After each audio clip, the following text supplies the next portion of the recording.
All right. This project is just because I love Beanie. There's really nothing else about it. I love waltzes too. Waltzes are one of my favorite styles of music. There's so many good ones. You can find them on YouTube. One of my favorites is Sally's song from Nightmare Before Christmas.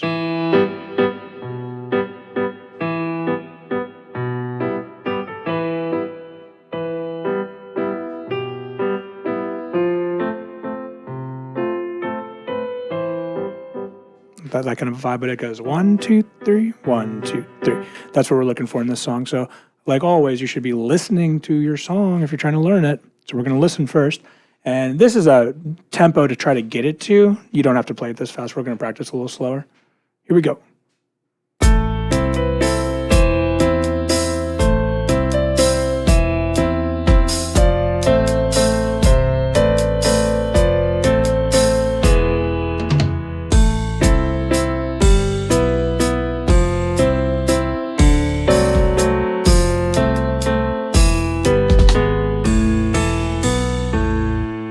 So there was, when I exported these, it looks like I lost my repeat symbol, but that's super easy.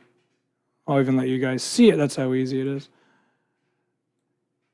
So this entire time, I haven't really let you see this so much, but I've been over here in the other window shuffling through the rhythm, harmony, and melody assignments, right? And we were on Beanie's Waltz. So using my eyes, I look at this all day. I can see that this music, da, da, da, da, da, da, da, da, da, I can see where this breaks. It's also on measure 6, and the song is 12 measures, so that's for sure the midpoint. So we take a little cut. Oop, not that way.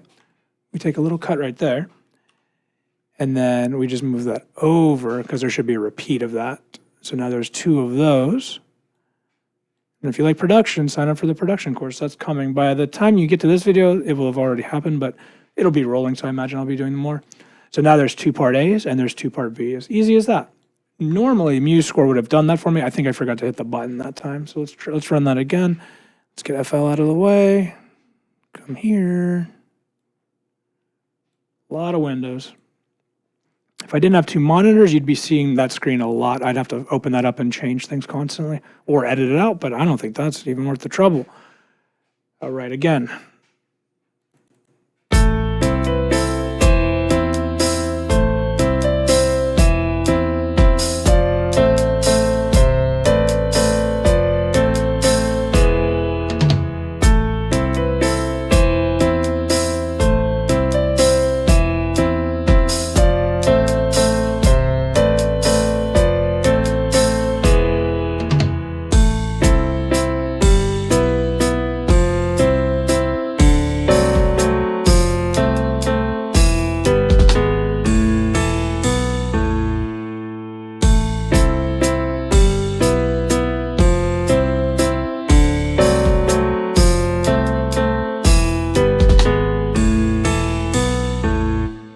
I know you might think I am super mean and very hard to work with, but I tried to make all these really easy. I really did. So we're in A minor. I give you a very simple melody. What I wanted you to experience here was not only balancing the waltz, but experiencing this beat 2 kind of falling in between that, right?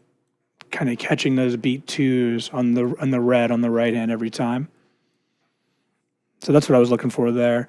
And then this one, I wanted you to experience the difference between the even quarters and then the dotted 8th note balance right there. For us guitar players, I've provided you the, you could do this with a friend, you can do a duet.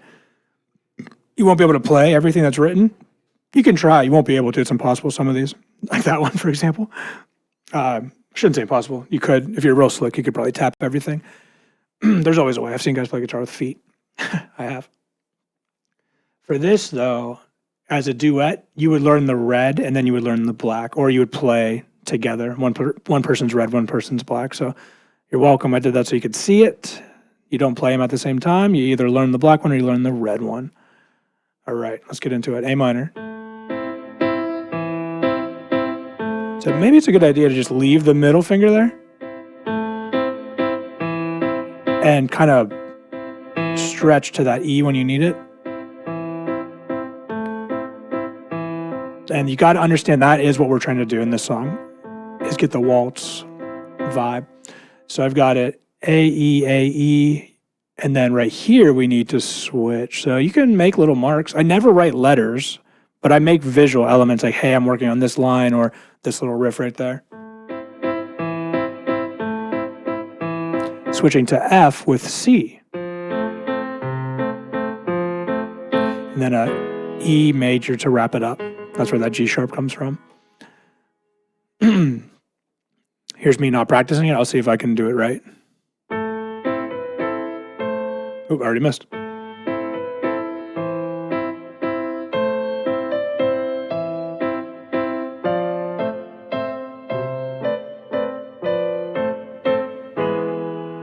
Cool, I'm happy with that. That's my first time. I just learned how to practice it, right? I'm not practicing it, I just learned how. Now I would go back and make it better and better and better. Whatever, rewind.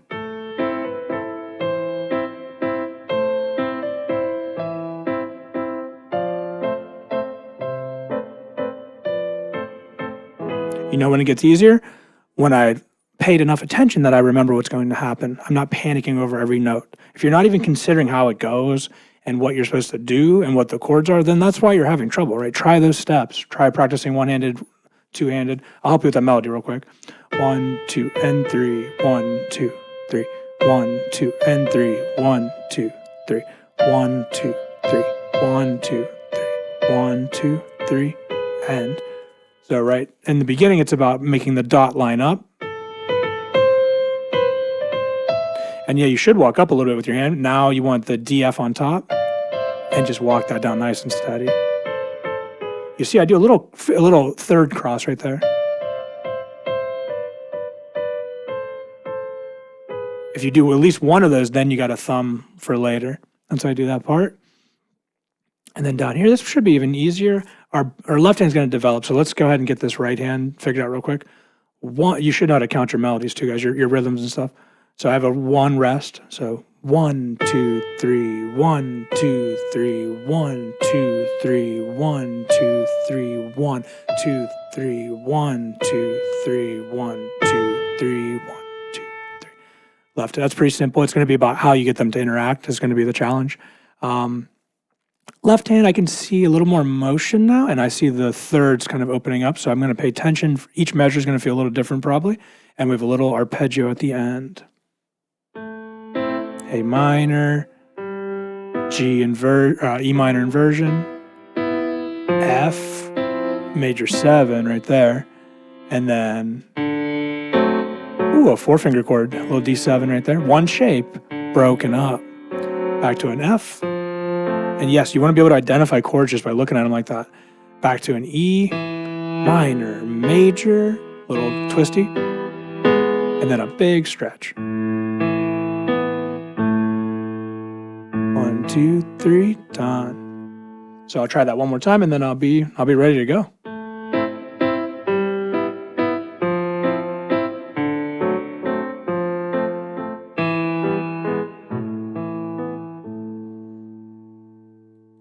Okay, and I will suffer through the big tempo and then I'll slow it down and you guys can have it a little easier. All right, we got till 10 minutes. There you go. First measure, when I'm clicking, I don't have a count in. You're pretty much always going to miss the first measure, so I wouldn't even worry about it. You might be too, because I don't really count you in every time, but when you're playing by yourself, I have to press play and then grab my hand. So how am I going to be there in 2 places at once, right? Ready for me, go for me.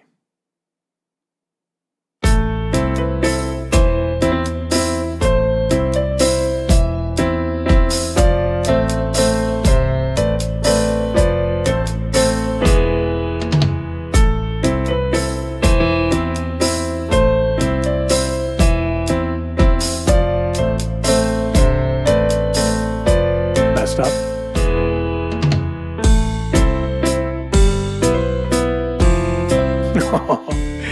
There you go. See, I messed up big. It's okay. I wanted you to see that. I wanted you to see me struggle through it. Now I'm not going to give up or freak out. I'm just going to rewind, guys. Just going to try it again. I wasn't ready, right? I haven't practiced this song a lot. You guys are very confused that I can write the song and not practice it, but I just don't play them as much. I just write them down. So they're still kind of fresh to me, right? I remember writing them. I just don't remember playing them too much. I'll take measure 9, I'll try again, and then I'll give you guys a much slower one.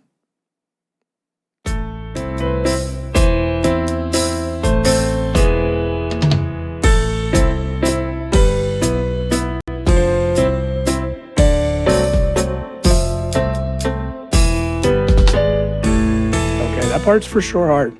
That part is for sure hard. So at that point, I know I'm not able to do it with my audio just yet because I too would need to practice it. So I'm going to stop. I'll walk you through that again.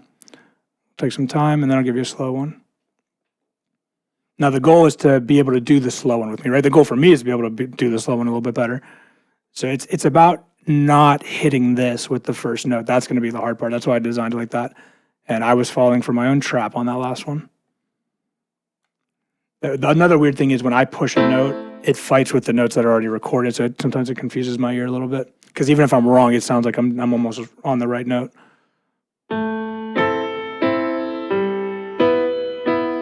So it's about relaxing that left hand, right, to get that walk and cut it in half. That's the first challenge, is getting those first 3.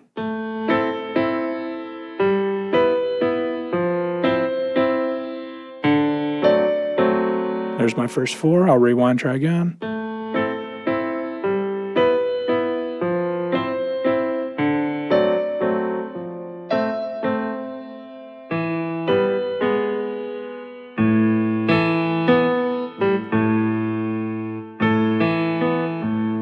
Yeah, so it's you gotta like let go of the waltz, get ready for this while you're still maintaining that little rhythm. Here's mine again.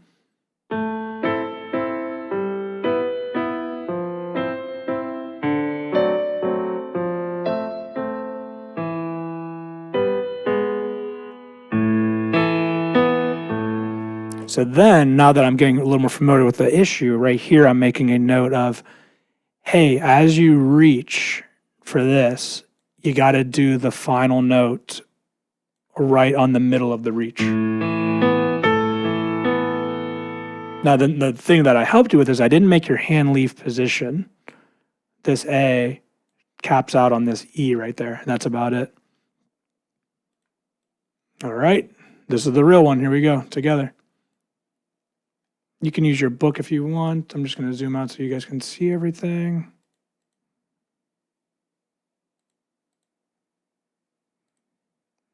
Right about there. So yeah, am I annoyed I messed up? A little bit, but like I think it's more valuable for you to see what actual practice looks like. So I really don't mind. I think it's a good thing. It actually becomes part of the lesson at that point. Slow motion for me. 73. Ready? Go.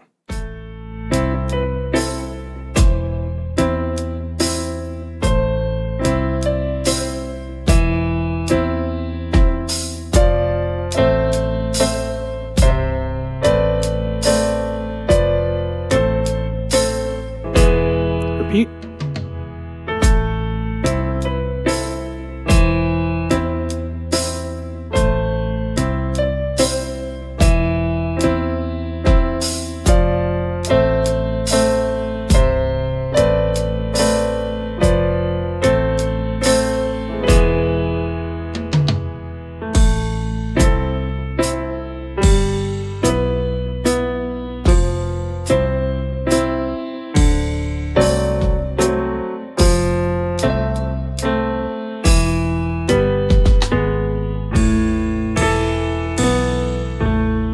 There you go. That's exactly what I wanted to happen. Sorry, I forgot to take the repeat. Got to wrap this one up. So tempo is everything, guys, right? Practice slow. You can do things. Get it back up to speed. If you start fast and you're getting frustrated, you're missing the first step, guys. Practice slow. Practice one-handed. All right. Next one.